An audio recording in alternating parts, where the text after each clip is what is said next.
Mike and Alex, back over to you. This is so interesting. My goodness. Here we go. Mike Missanelli has a new podcast out, and this one is about true crime. Yeah, not sports. This podcast has nothing to do with sports. This podcast, which we have called The Coldest Murder, is about the murder in 1962 of a 9-year-old girl named Carol Ann Doherty in my hometown of Bristol Borough, PA. My partner in this venture, you see him on the screen, is my friend Vince Mola, who has professional experience in movies and documentaries, which we hope this podcast will lead to. So back to October 22nd, 1962. Yes. What was she doing? Well, she was driving. First of all, it's personal to me because I lived around the corner. My uncle was the police chief trying to solve this case. So I was alert. I was playing football with my brother on the yard, and my mother came running out of the house because he had called my house to say there was a murder in the neighborhood, get the kids in the house. So this left an indelible mark on me and a lot of people in this town. She was riding to a library, returning a book. On her bike. On her bicycle. Yeah. She was going to a Catholic elementary school, and the nuns would tell the kids, if you pass a church, it would be a nice thing to do to go in and say a prayer. Right. She parked her bike outside the church, went inside, and never came out. She was raped and strangled and murdered.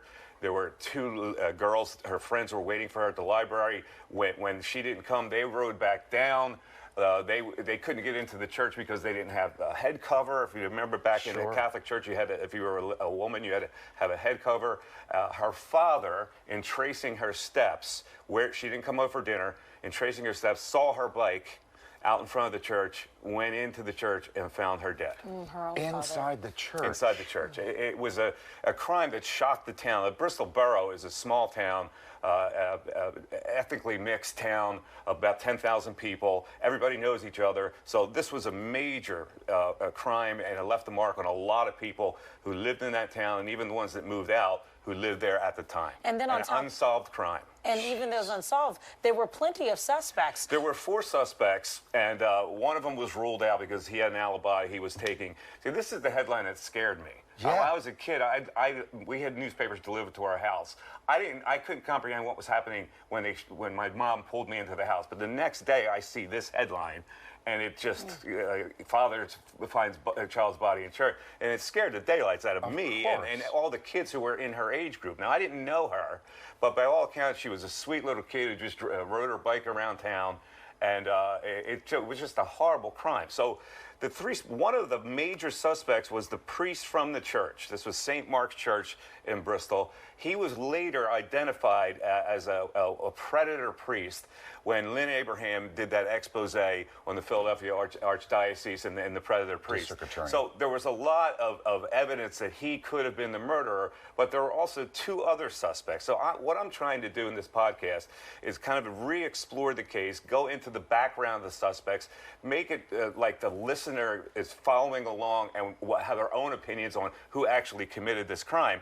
And at the end of this podcast, I am hoping that DNA evidence will finally be able to solve this crime. I know it's being investigated by a trooper from the Pennsylvania State Police. To this day? Yes, I've been in contact with him, and so now the sophisticated DNA, expensive DNA test will have to match up genealogical DNA from the DNA of the suspects to the DNA that they have left over from the crime. All those suspects are dead? All the suspects are dead, yes. Okay.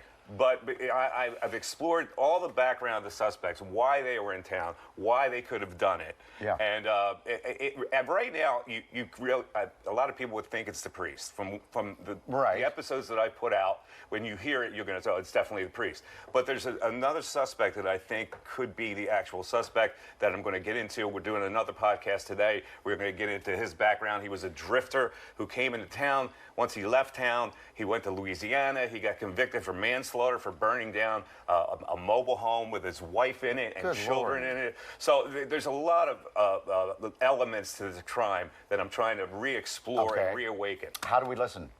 You listen, it's on YouTube. It's called The Coldest Murder. Just go to YouTube at The Coldest Murder. It's on any podcast network. Just put in The Coldest Murder, and you can listen to it or you can watch it like you saw there. It's so good to have you back on radio, too. Thank you very much. I appreciate it. Hours 10 to... 10 to 2 now, a little midday 2. hour. Okay. Yeah, I still sleep in. We can have lunch with you. Yeah, absolutely. I play golf afterwards, the whole bit. Well, good to see you. Thank you, guys. Good Listen to to see you. this podcast. You're going to try to get up to 9 episodes. Yes.